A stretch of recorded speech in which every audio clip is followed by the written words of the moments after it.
Hello guys, હું છું રૂક્ષાના ધનાણી અને આ તમે જોઈ શકો છો. આ છે ગરમ પાણીની અંદર કપૂર, લવિંગ, અજમા અને અજમેટાના ફૂલ. અજમેટાના ફૂલ આવી નાની એવી સીસીમાં આવશે, તમને ગમે એ આયુર્વેદિકવાળાની ત્યાં મળી જશે.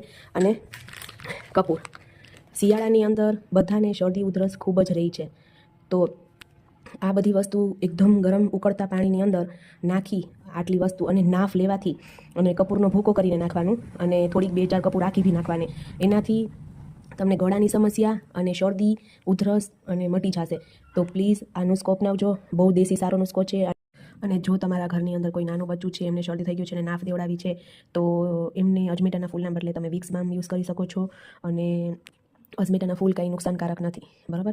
અને કપૂર બી બહુ સારું છે અને ખૂબ જ ફાયદાકારક છે. આ દાદીમાનો નુસ્ખો કહેવાય કે પહેલાંના જમાનાના લોકો આ રીતના શરદીને બધું મટાડતા. અને આમાં મેં મારા સાસુ પાસેથી શીખેલું છે કે ગમે ત્યારે મને શરદી થાય તો દવા નહીં લઈશ, આ જ કરીશ એટલા માટે. તો પ્લીઝ બધા લોકો આ નુસ્ખો અપનાવે અને કમેન્ટ કરે, શેર કરે અને સ્વસ્થ રહે, તંદુરસ્ત રહે.